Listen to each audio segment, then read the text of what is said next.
Hello दोस्तों, मैं हूं मनीत कुमार और आप देख रहे हैं हसल वर्ल्ड।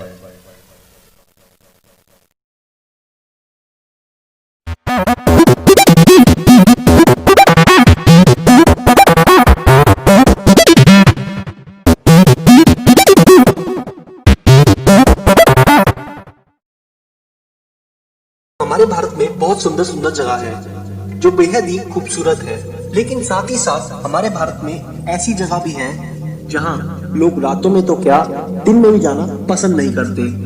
दोस्तों, एक गांव है जिसे कई लोग भूतिया गांव भी कहते हैं, क्योंकि इस गांव में भूतों का बसेरा है। तो चलिए दोस्तों, जानते हैं क्या है इस गांव की कहानी और कैसे बना ये एक भूतिया गांव। भूतों से भरा गांव।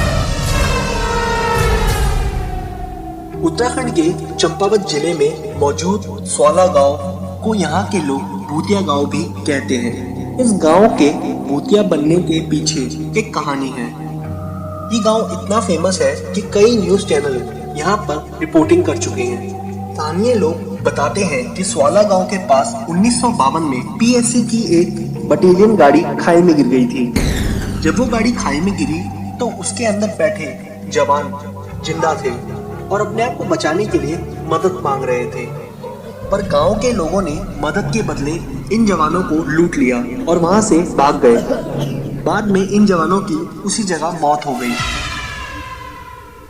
अगले दिन जवानों की मदद करने टीम आई, पर जवान तो सारे मर चुके थे। जब टीम ने पूछा तो गांव वालों ने बताया कि जब ये खाई में गाड़ी गिर गई थी तो गिरते ही सारे जवानों की मौत हो गई थी। साथ ही साथ ये बताया कि इन जवानों को रात को कुछ लोग लूट कर ले गए। गांव वालों ने टीम को झूठ बोला और टीम ने इन सब बातों पर यकीन कर लिया। इसी बीच खाई में गिरी गाड़ी को निकालने वाली टोइंग वैन भी खाई में गिर गई। उस टाइम गांव वालों को ये घटना इत्तेफाक लगी, पर यह घटना इत्तेफाक नहीं थी। एक रात एक इसी गाँव के आदमी को हादसे वाली जगह कुछ रोशनी दिखी। वो वहाँ गया और देखा तो कुछ जवान वहाँ गर्दन झुकाए मदद के लिए पुकार लगा रहे थे। वो आदमी ये सब देखकर इतना डर गया कि वो वहीं बेहोश हो गया।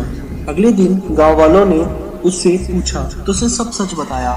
सबको लग रहा था कि ये एक भ्रम है और उसने कोई सपना देखा है। धीरे धीरे घटनाएं बढ़ने लगी, क्योंकि सरपंच को रोज एक नया किस्सा सुनने को मिलता था। एक आदमी ने सरपंच को बताया कि जवानों ने गांव के पास आकर उस आदमी को बोला कि इस गांव को खाली कर दिया जाए, वरना वो यहाँ रहने वाले लोगों का जीना मुश्किल कर देंगे। अब डर बढ़ता जा रहा था। सभी गांव वालों ने रातों को पहरा देना शुरू कर दिया था। एक रात गांव वालों को पहरा देते समय कुछ ऐसा दिखा जिसने उस गांव को हिलाकर रख दिया। सभी लोग इकट्ठे थे और पहरा दे रहे थे। तभी अचानक जवानों की आवाज सुनाई दी। कुछ जवानों की टुकड़ी गांव की तरफ आती दिखी। सभी जवानों के सर झुके थे और अपने हथियार लेकर गांव वालों की तरफ वो आगे बढ़ रहे थे। देखते ही देखते उन जवानों की तादाद बढ़ती चली गई। इतनी सारी जवानों की आत्मा देखकर गांव वाले अपने घर जाकर छुप गए। ये सब आंखों देखा धोखा लग रहा था, पर सच था। अब चिंता का विषय था, क्योंकि गांव वालों ने जवानों के साथ जो किया तो गांव वालों को समझ आ गया था कि वो गलत था और शायद गांव वालों की मौत ही अब जवानों की आत्मा को शांति दिलाएगी। धीरे धीरे गांव में रहना मुश्किल होता जा रहा था। गांव वालों ने घर से बाहर निकलना भी बंद कर दिया था। गांव के एक पंडित ने इसका तोड़ निकाला और ये बताया कि जवानों की आत्मा को शांति मिल जाए, इसलिए इस गांव को खाली करके हमें चले जाना चाहिए और जो भी धन हमने जवानों से चुराया था उसका उनके मृत्यु स्थल पर मंदिर बनवाकर सारा पैसा खर्च कर देना चाहिए। गांव वालों ने यही कार्य किया और अपनी जान बचाकर रातों रात भाग गए। कुछ सालों बाद इस गांव में दोबारा बसेरा हुआ, पर वो लोग भी भाग गए क्योंकि इस गांव में अब आत्मा का बसेरा हो चुका था। दोस्तों, अब जो भी इस रोड से निकलता है वो इस मंदिर में दर्शन करके आगे बढ़ता है। कई रातों को सफर करने वाले लोगों ने या जवानों की आत्मा को देखा है। खुशकिस्मती से वो वहाँ से बचकर निकल गए। आप लोग क्या सोचते हैं इस गाँव के बारे में? हमें कमेंट में जरूर बताएं।